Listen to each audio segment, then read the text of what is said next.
오늘 우리에게 주신 하나님의 말씀은 사도행전 11장입니다. 사도행전 11장 1절에서 18절까지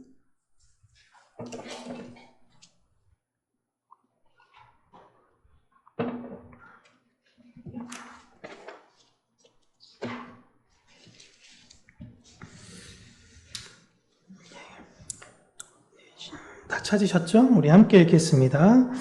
유대에 있는 사도들과 형제들이 이방인들도 하나님의 말씀을 받았다 함을 들었더니 베드로가 예루살렘에 올라갔을 때에 할례자들이 비난하여 이르되 내가 무할례자의 집에 들어가 함께 먹었다 하니 베드로가 그들에게 이 일을 차례로 설명하여 이르되 내가 요빠시에서 기도할 때에 황홀한 중에 환상을 보니 큰 보자기 같은 그릇이 내 귀에 매어 하늘로부터 내리어 내 앞에까지 들이워 이것을 주목하여 보니 땅에 네 발 가진 것과 들짐승과 기는 것과 공중에 나는 것들이 보이더라. 또 들으니 소리 있어 내게 이르되 베드로야 일어나 잡아먹으라 하거늘 내가 이르되 주님 그럴 수 없나이다. 속되거나 깨끗하지 아니한 것은 결코 내 입에 들어간 일이 없나이다 하니 또 하늘로부터 두 번째 소리 있어 내게 이르되 하나님이 깨끗하게 하신 것을 내가 속되다고 하지 말라 하더라. 이런 일이 3번 있은 후에 모든 것이 다시 하늘로 끌려 올라가더라. 마침 3사람이 내가 유숙한 집 앞에 서 있으니 그래서 내게로 보낸 사람이라. 성령이 내게 명하사 아무 의심 말고 함께 가라 하시니 이 6 형제도 나와 함께 가서 그 사람의 집에 들어가니 그가 우리에게 말하기를 천사가 내 집에 서서 말하되 내가 사람을 요빠에 보내어 베드로라 하는 시몬을 청하라. 그가 너와 내 온 집이 구원받을 말씀을 내게 이르리라 함을 보았다 하거늘 내가 말을 시작할 때에 성령이 그들에게 임하시기를 처음 우리에게 하신 것과 같이 하는지라. 내가 주의 말씀에 요한은 물로 세례를 베풀었으나 너희는 성령으로 세례를 받으리라 하신 것이 생각났노라. 그런즉 하나님이 우리가 주 예수 그리스도를 믿을 때에 주신 것과 같은 선물을 그들에게 주셨으니 내가 누구이기에 하나님을 능히 맡겠느냐 하더라. 그들이 이 말을 듣고 잠잠하여 하나님께 영광을 돌려 이르되 그러면 하나님께서 이방인에게도 생명 얻는 회개를 주셨도다 하니라. 아멘. 오늘은 전통과 그 의미에 관한 내용으로 하나님의 말씀을 우리 사랑하는 성도님들과 함께 나누도록 하겠습니다. 고넬료 가정에 있었던 이 놀라운 스캔들은 당시 유대에 있는 그 예루살렘에 있었던 사도들과 형제들에게는 엄청난 소식이었습니다. 그런데 이들이 놀란 이유는 이방인들, 그들이 하나님의 말씀을 받았다라는 소식보다도 베드로가 그들이 이방인인 것을 알면서도 직접 거기에 가서 그들과 교제했다라는 사실에 놀랐던 것입니다. 그렇게 베드로가 예루살렘에 도착하자 정통파 유대인들이 몰려가서 항의를 합니다. 여러분, 이 사람들은 개종한 사람들이에요. 그러자 그들에게 베드로는 자신이 보았던 환상과 성령님의 인도하심, 그리고 고넬료의 집에서 일어난 성령 강림 사건을 설명해 줍니다. 그러자 무리가 잠잠해지고 하나님께 영광을 돌리면서 이 모든 것들이 해프닝으로 끝나게 되죠. 오늘 본문에서 베드로에게 따졌던 이 개종한 유대인들은 예수님을 하나님으로 믿었던 사람들이에요.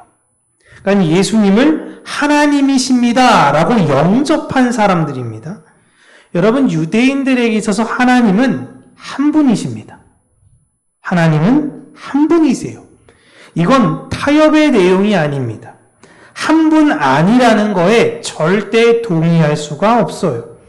이건 성령님이 아니면 절대 돌이킬 수 없는 내용입니다.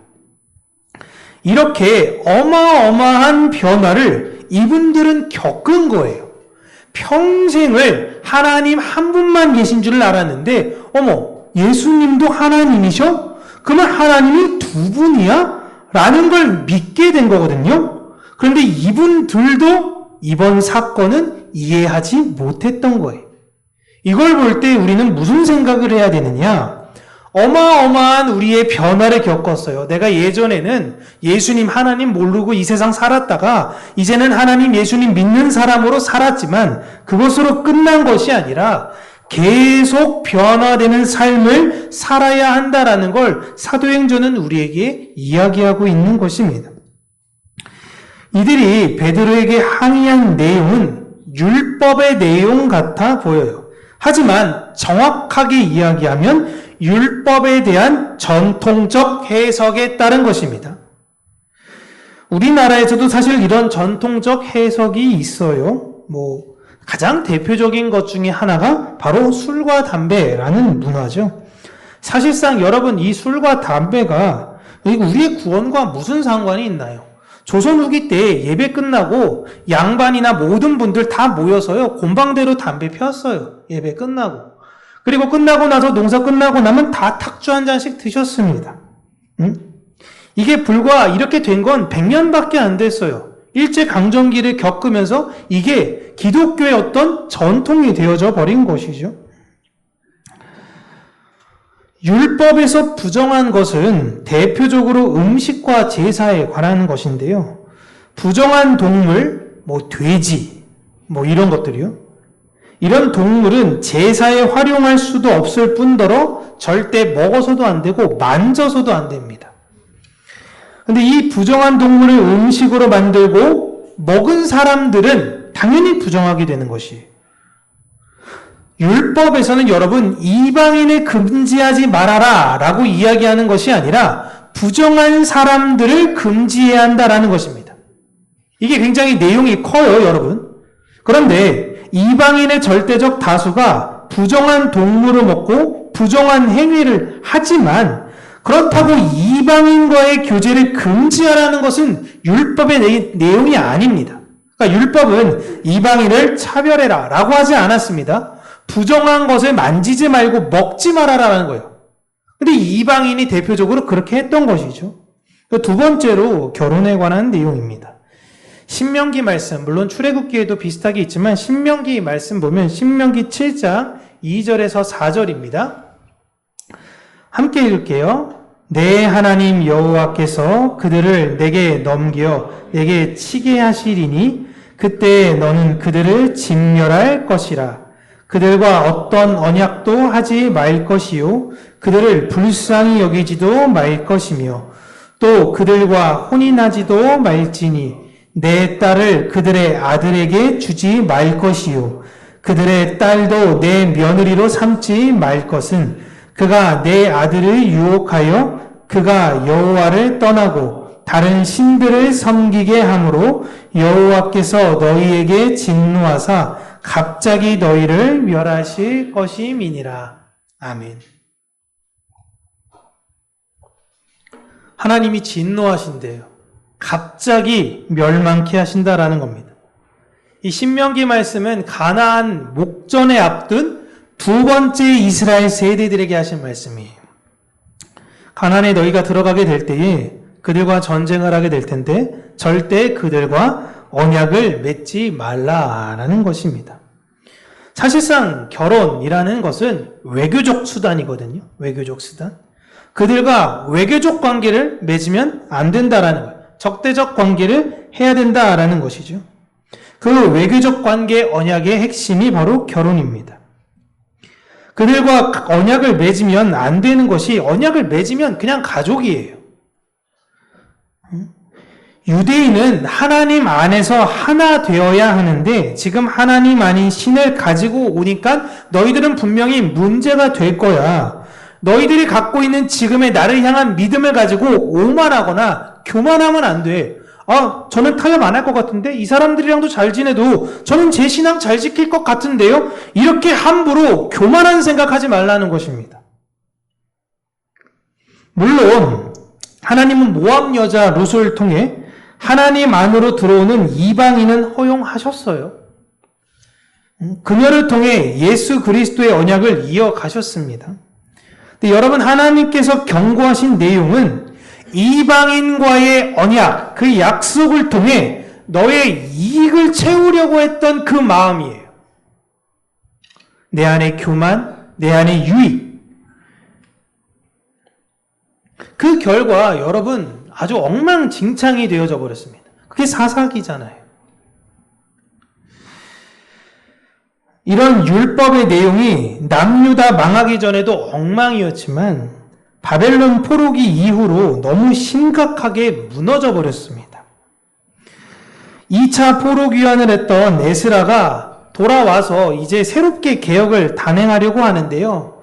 1차 포로 귀환을 해서 이방 여인들과 결혼한 유대인 가정들은 다 이혼하라고 했습니다. 엄청 충격적인 거죠. 에스라가 이제 와가지고 이 사람들한테 말씀을 가르치려고 했는데 이 말씀을 가르칠 수 있는 상황이 아닌 거예요. 다 자기 마음대로 하고 있는 것입니다. 그러기에 에스라가 특단의 조치를 했던 게 뭐냐면 이방 여자와 결혼한 가정은 이혼하십시오. 그리고 그 여자를 친정으로 돌려보내는데 아이들도 같이 보내라 라는 겁니다. 여러분, 사람들이 어떨 것 같아요? 거세게 반발합니다. 몇몇 지도자들, 레위인도 나서서 막 에스라를 비난해요. 어떻게 그렇게 잔인한 이야기를 할 수 있습니까? 라는 거예요. 2차 귀환자 중에서는요, 이방인과 혼인한 사람들은 바벨론에 있었지 오지 않았습니다. 정통성을 지키려고 했던 사람들이 에스라와 함께 왔던 거예요. 그런데 와보니 정통성이 다 무너져 버린 것입니다. 그러니 자기들 가정은 다 믿는 사람들끼리 결혼했고 우리 가정은 이제 이렇게 됐는데 자기네 가정들은 안 건들고 우리 가정들 다 박살내려고 하는 에스라의 계략 아니냐 라고 엄청나게 많은 반발들이 있었습니다. 그런데 에스라가 이렇게까지 하려고 했던 이유는 기존에 정착했던 사람들이 말씀을 지키면서 야, 내가 긍휼한 마음으로 이방인들을 보살피며 살아야지 라고 애씀의 삶을 살으려고 했던 것이 아니라 율법을 전혀 모르며 율법에 관심도 없는 상태로 살았기 때문에 그런 것입니다. 이런 것을 역사를 아주 잘 알았던 제사장 에스라는요, 우리가 분명히 이렇게 되지 않으면 머지않아 우리는 또다시 망하게 될 거야 라는 걸 알았어요. 지금 하나님이 신명기에서도 이렇게 경고하고 있죠. 그리고 모든 역사가 다 그렇게 망한 걸 에스라는 너무나 잘 알아요. 근데 사람들은 몰라요. 그러니까 우리 머지않아서 분명히 망하게 될 거야. 우리 그러면 안 돼 라는 것입니다. 에스라에게 중요했던 건 개인의 행복이 아니라 하나님의 나라가 올바르게 세워지기를 바랬던 것입니다. 그게 진짜 우리가 하나님 안에서 행복하게 사는 것이다 라는 것이 에스라의 생각이었던 거예요. 에스라의 입장에서 놓고 볼 때는 개혁이라는 것 자체가 서서히 좀 이해도 해주고 품어도 주고 이러면서 됐다간 분명히 아무런 변화가 일어나지 않을 것 같으니 아주 율법을 엄격하게 해석하고 적용했던 것이 바로 이혼이었습니다. 그리고 이 해석을 480년이 넘게 예수님 시대까지 계속 지켜왔던 거예요. 거의 500년 동안 전통 유대인이라면 이방 사람과 교제 자체를 하면 안 된다 라고 살았기 때문에 그냥 이 내용 자체가 율법이 되어져 버린 것입니다. 500년 동안 지켰으니까. 우리나라 술 문화가 고작 100년도 안 됐는데 여러분 아직도 힘들잖아요. 아직도 마음 불편합니다. 나는 술 먹어도 되는데 목사님이 술 먹는 거 보다가 걸리면 시험 드는 사람들이 많이 있어요. 아닐 것 같죠? 여러분 이러다 제가 룸사롱 이런 데서 이렇게 올라가는 모습 보면 여러분 괜찮을 것 같으세요? 목사님이 좀 피곤하셨나 보네. 드실 수도 있지 혼자 드시니 외로우니까 자매님들 이렇게 같이 앉아서 이렇게 드실 수 있는 거 아닌가? 이렇게 생각하세요? 믿음이. 저는 제가 안 돼요. 제가 안 돼서 할 수가 없죠. 여러분 전통이 되면요 바뀌는 게 쉽지가 않아요. 그러나 베드로는 우리가 율법을 전통적으로 지키는 것이 아니라 율법 자체이신 하나님의 뜻이 더 중요하다라는 것을 얘기하고 있어요. 베드로가 얼마나 고집스러운 사람입니까? 기도했는데 하나님이 먹으라 그래요. 안 먹겠다 그래요. 3번이나 그랬대요. 근데 결국엔 어떻게 됐어요? 하나님이 이겼습니까? 졌습니까? 베드로가 먹었어요? 안 먹었어요? 안 먹었어요. 그래서 다시 그냥 보자기 상태로 올라갑니다. 이럴 정도로 고집이에요. 근데 그 베드로가 율법 자체이신 하나님의 뜻을 더 중요하게 여겨야 한다라는 거예요. 그래서 성령께서 그 증인이 되셨기에 우리가 거기에 순종해야 한다라는 걸 이야기하고 있는 것입니다. 에스라도 고넬료 가정과 같은 특수한 상황을 겪었으면 아마 에스라라는 사람도 하나님 뜻에 순종했을 거예요. 다만 하나님께서 시대에 따라 에스라를 통해서 일하시는 것이 있고요. 베드로를 통해서 일하시는 것이 있는 겁니다. 우리는 그 시대 속에 말씀하신 하나님의 뜻에 순종하며 사는 게 더 중요한 거예요. 전통을 만들어 나가는 게 아니라 하나님의 뜻이 무엇인가 그것에 대해서 궁금해하고 그것을 알기 위해 애써야 되는 거예요. 여러분 시대는 변합니다. 전통이 중요한 것이 아니라 그 전통이 담긴 의미를 깨닫는 것이 중요해요. 그렇게 수많은 율법의 전통으로 인해 율법이 무엇이냐라는 토론이 예수님 당시에 늘 있었고 서기관이 찾아와서 예수님한테 물어봅니다. 어떤 말씀이 율법의 핵심입니까? 사람들이 다 이게 핵심이다 저게 핵심이다 얘기하는데 다 전통에 따라 이야기하는데 율법이 말하고자 하는 그 핵심이 무엇입니까? 알려주세요. 그러니까 예수님 뭐라 그래요? 너는 뭐라고 생각해? 하는 거예요. 너는 뭐라고? 서기관이 뭐라고 대답합니까? 하나님을 사랑하는 것과 내 이웃을 내 몸과 같이 사랑하는 거 아닙니까? 정확하다라는 겁니다. 그게 율법의 본질이라는 거예요. 모든 율법은 다 여기에서 파생되는 것입니다. 그런데 사람들이 하나님 사랑, 이웃 사랑 그러니까 하나님 사랑을 되게 오해해서 이웃 사랑을 가볍게 여기는 거예요. 그래서 예수님께서 다시 정리해 주시죠. 새 언약을 너희에게 주노니 서로 사랑만 해. 끝이에요. 이로써 사람들이 너희들이 내 제자인 줄 알 거야. 너희들은 하나님 사랑보다 이런 얘기 하지 마. 너희들끼리 서로 사랑해. 그러니 모든 제자들이 한 얘기가 뭡니까? 사랑하는 자들아, 우리가 서로 사랑하자. 여러분 사랑하십시오. 사랑하십시오. 교회가 지켜야 하는 전통은 오직 하나님께만 영광을 위하여 나라는 존재를 끊임없이 사랑 안에서 개혁해야 한다는 거예요. 이게 교회가 지켜야 하는 전통이에요. 내가 변해야 되는 거예요. 내가. 여러분 스포츠 정신이 뭐예요? 스포츠 정신. 요즘 스포츠 정신이 너무 많이 희석되지 않았습니까? 손흥민이 미국 가는데 이적료가 얼마다. 사우디에서는 얼마를 준다. 이제 막 돈의 가치가 너무 희미해지지 않았어요? 이 사람 400억, 1000억. 막 돈이, 막 재산이 최근에 호주에서 사고 난 롤스로이스 타고 있던 중국 여자 재산이 200조가 넘는다 막 얘기 나와가지고 또 막 시끄럽잖아요.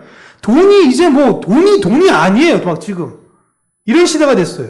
스포츠 정신이 뭔지, 스포츠를 우리가 왜 해야 되는지 지금 사람들이 몰라요. 왜 해야죠? 스포츠? 운동을 왜 할까요? 역사상 최고와 어떤 최초의 기록을 세우려고 한 것이 스포츠 정신이 아니에요. 스포츠 정신은 나라는 사람을 더 성숙하고 발전된 존재로 만든다라는 것입니다. 내가 1등하지 않아도 돼. 저희 나라 육상이 요즘 너무 잘하죠. 저 육상하는 거 볼 때마다 너무 감격적이에요. 막 6등인데 한국 신기록이야. 당연하지. 다 시커먼 애들이랑 뛰는데 어떻게 이겨요, 걔네들을. 몸이 다른데, 6등 한 게 대단하네. 한국 신기록이래. 거기에 우리는 박수 쳐주는 거예요. 진짜 노력했구나. 진짜 열심히 했구나. 라는 겁니다. 제가 한 영상을 여러분들한테 보여드리도록 하겠습니다. 잠깐만요. 뭐 어찌 설명을 다 하긴 하니까 어쨌든 한번 보도록 할게요.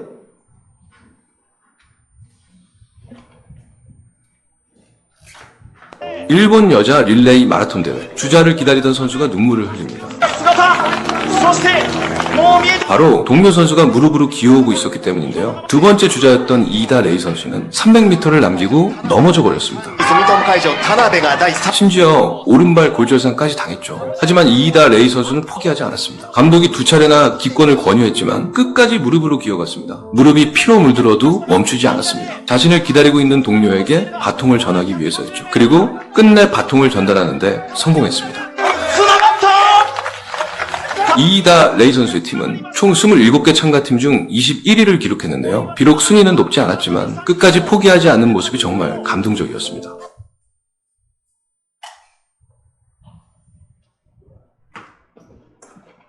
제가 좀 짧은 영상을 일부러 갖고 왔는데 한 좀 2분 되는 이이다 레이 선수가 계속적으로 이제 300m를 기어가는 그 영상을 우리 단톡방에다가 공유해 드릴게요.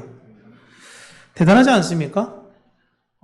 이거 제 유튜브 알고리즘이 어떻게 됐는지 갑자기 이게 소개돼가지고 주중에 이걸 보다가 혼자 막 눈물을 훔치면서 봤어요.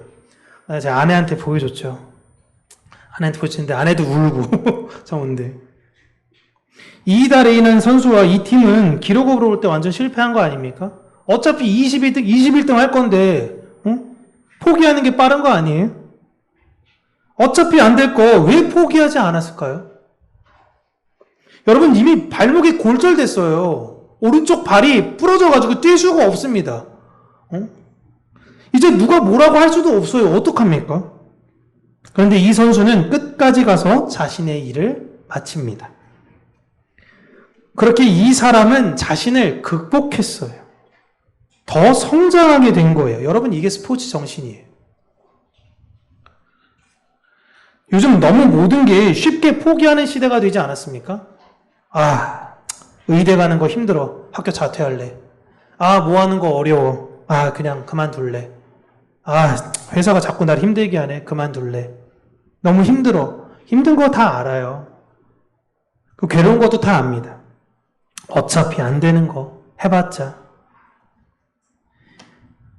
이 세상이 하나님 백성을 통해서 보고 싶은 게 여러분 있어요. 사도 바울이 로마 교회에 이야기하죠. 모든 피조물들이 고대하는 바, 기다리는 건 하나님의 아들들이 나타나는 것이다. 진짜 율법이 뭐야? 진짜 사랑이 뭐야? 사람들은 막 이런저런 이야기를 해요. 수많은 책이 있습니다. 수많은 자기계발서가 있어요. 이것이 성공이다 다 이야기해요. 그런데 조금 해봤는데 아닌 것 같아. 조금 해봤는데 마음이 허탈해. 진짜가 뭐냐라고 이야기할 때 진짜가 나와야 되는 거예요.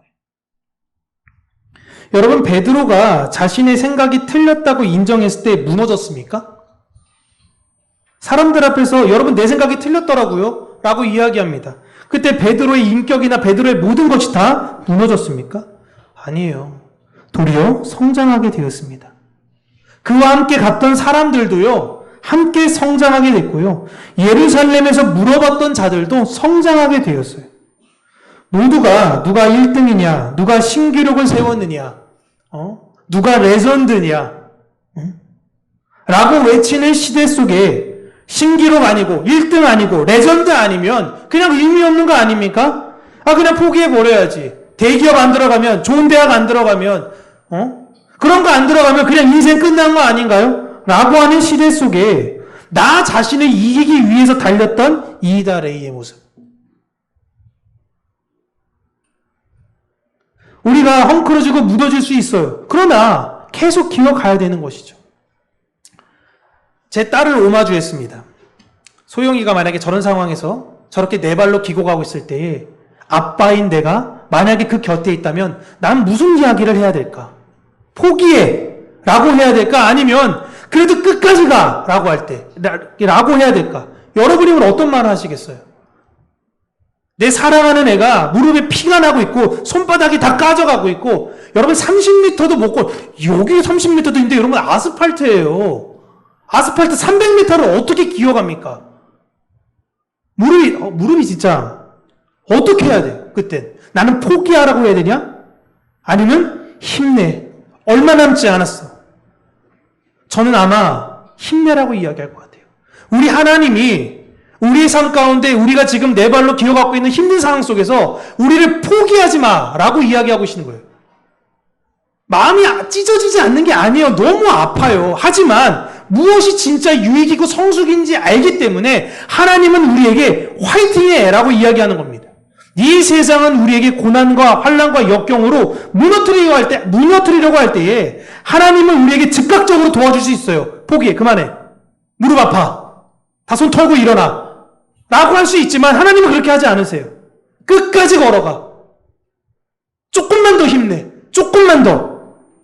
그렇게 십자가를 향해 우리를 가는 그 모습을, 그리고 마침내 도착했을 때에 누구보다도 우리를 뜨겁게 안아주실 그분. 그게 우리의 모습이에요. 규모와 경제와 화려함이 전부라는 이 세상 속에 진짜 가치가 거기에 있는 것이 아니라 진짜 사랑이 있다라는 것.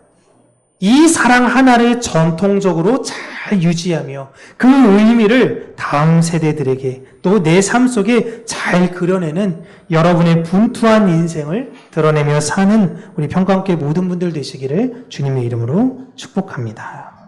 기도하겠습니다. 참 좋으신 하나님 아버지, 이미 이루었다 함도 아니고 얻었다 함도 아니고 오직 그 표대를 향하여 내가 다름질하며 한 걸음 한 걸음, 다른 사람들은 이미 아무런 의미도 없고 소용없다라고 이야기할 때에 나를 기다리시는 하나님을 향해 믿음의 걸음을 걸어가는 우리 평강교회 모든 성도님들이 되게 하여 주시옵소서. 하나님께서 우리를 이 땅 가운데 의미 없이 보내신 것이 아닌 분명한 뜻을 가지고 한 사람 한 사람을 그 자리 가운데 세우셨음을 우리가 신뢰합니다. 내가 있는 그 위치 가운데서 내게 주신 하나님을 향한 그 은사를 가지고 최선을 다하며 하나님께서 우리에게 지키라고 하신 그 사랑의 전통을 잘 지켜내며 그 사랑으로, 그 율법으로 살아내는 우리 평강교회 모든 성도님들이 되게 하여 주시옵소서. 힘들고 어려운 일이 있을 때마다 서로가 서로를 격려하는 공동체 되게 하여 주시고 참된 믿음과 말씀 안에서 위로받는 우리의 인생이 되게 하여 주시옵소서. 예수님 이름으로 기도합니다. 아멘.